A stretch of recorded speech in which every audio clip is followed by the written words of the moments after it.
Good evening. I'm Mark Gooding, ZL2UFI in Upper Hutt. And I'm Debbie Morgan, ZL2DL in Upper Hutt. And I'm Stephen McNeil, ZL4HG from Christchurch. And I'm Jim Meacham, ZL2BHF in Nelson. And together we bring you the NZART official broadcast for May 2020. Good evening, everyone. Leading tonight's NZART official broadcast is Presidential Comment. From Upper Hutt, here's our NZART President, Mark Gooding, ZL2UFI. Mark? Good evening, everyone. As we approach Level 1, all going well, it has been interesting to reflect back on the recent weeks of no activity and then the race to get back into work mode again. I can't say the lockdown was a breeze or a holiday period, but I'm glad it is over. No doubt many of you will as well. Normally at this time of the year, we would be celebrating another successful conference having been held. Of course, this year's event in Shantytown near Greymouth was cancelled in March, so normally this broadcast over the conference weekend wouldn't take place. That said, I am pleased to say that the organising committee is seriously considering rerunning the Greymouth conference for 2022, so watch this space. As Debby will state, the NZART HQ office will remain closed until at least Level 1 is announced. The project to deliver digital TV by Motueka branch is still progressing, but members of the adjacent band to this repeater have expressed some concern over the licensing. These matters are under active consideration by Central Region Councillor Richard Harkett, ZL2FY, and ELG Team Leader Steve Fogarty, ZL2ASF. A meeting is being requested of RSM to discuss these concerns, which NZART believe are unfounded. I will report further when there is more information known. A recent report from Local Body Liaison Officer Douglas Burt, ZL1BFS, has shown the value of this role to amateurs. Recently in Whangarei, the local district council has released its planning outcome for amateur radio. Needless to say, the outcome is not good at all. So on behalf of the local branch, NZART has commenced an environmental court appeal of this decision. We as amateurs cannot allow this decision to stand, or amateur radio in this area will, in essence, cease to be an activity that you'll be able to carry out. We have retained the services of a specialist lawyer in this area to assist in this review, being the same person who assisted in the Auckland Unitary Plan appeal some years ago. We must defend our ability to use the radio spectrum, or else amateur radio, as we know it today, will only be read about in the papers of years gone by. On to the good news. National Director of AREC, Don Robinson, ZL2TYR, has reported that his business case for funding of AREC, submitted last year, has been approved by the government and was announced in the recent budget. This funding is a real shot in the arm for AREC and amateur radio and is long overdue in my opinion. The funding approval will allow for 15 streams of work to take place over the next 3 years, from 1 July 2020 with a completion date of 30 June 2023. The total funding over this period is over $1 million. As you can imagine, a lot of work is now required to deliver these 15 streams of work. Recently I attended the monthly AREC management meeting via Zoom, and I'm pleased to say the progress is well underway.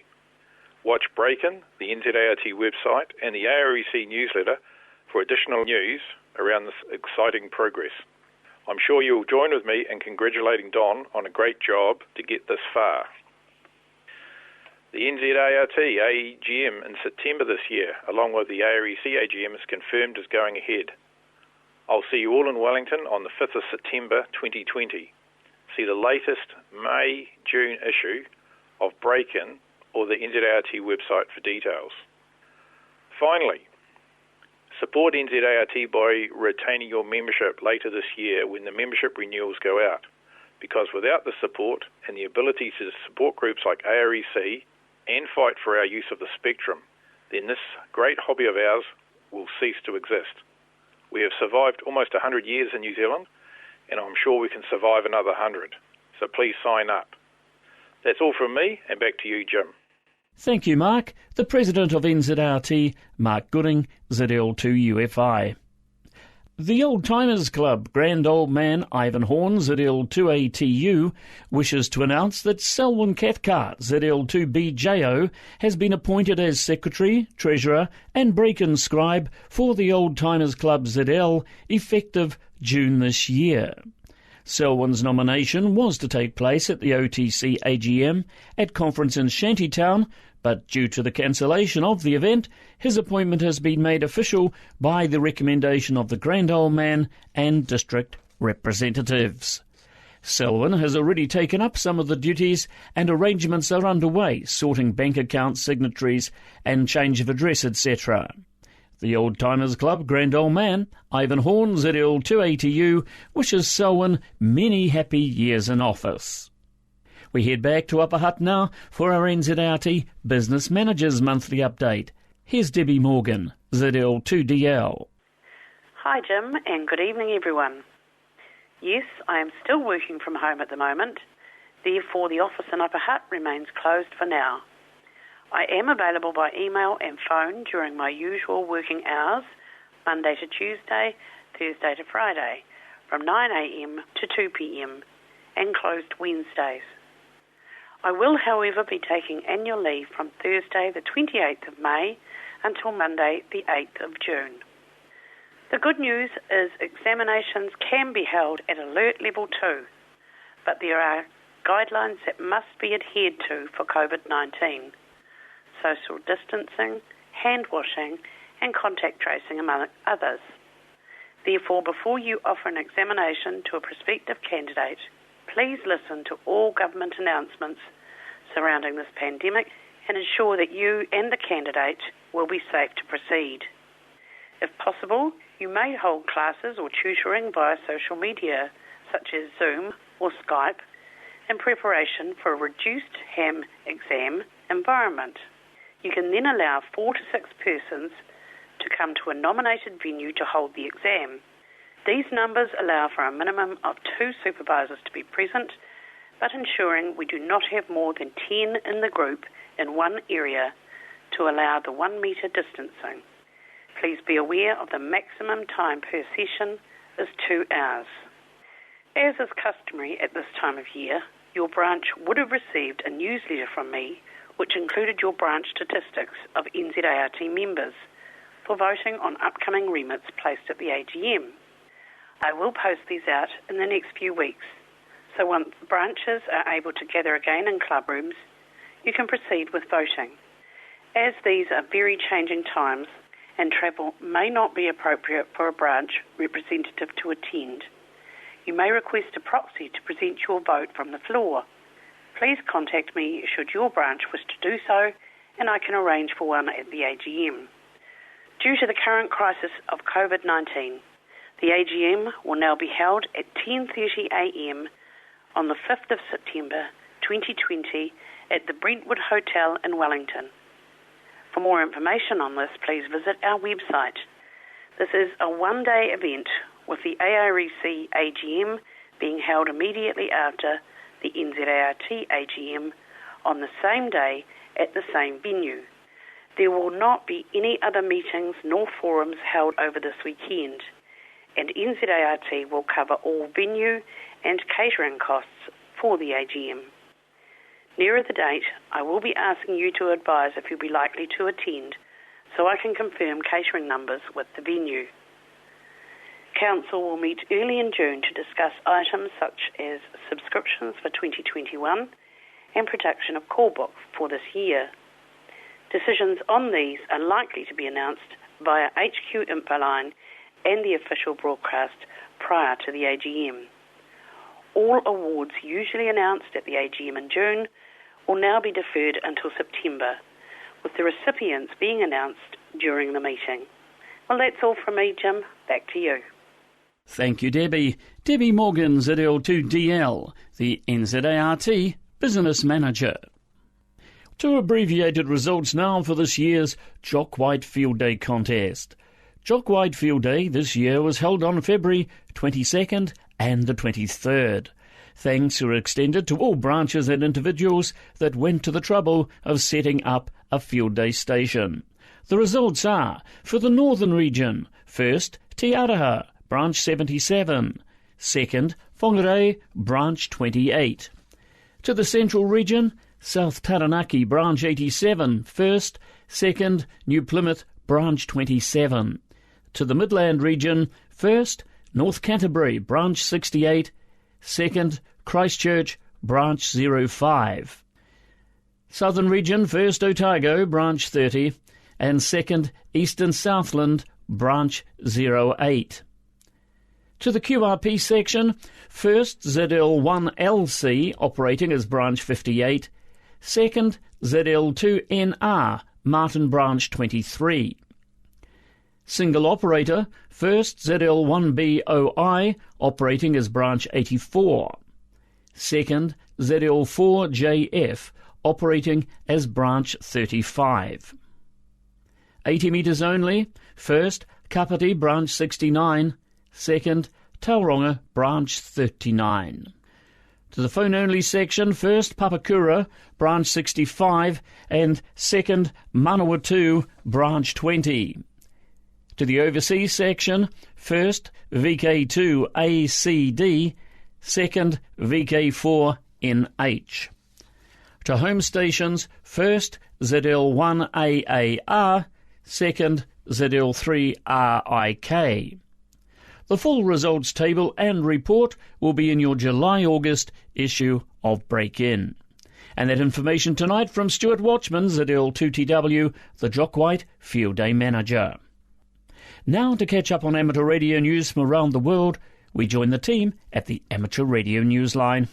Amateur radio operators once again stepped in to assist after a powerful storm in Bangladesh and eastern India. But this time, it was Slow Scan TV providing peace of mind in the aftermath of powerful Cyclone Amphan.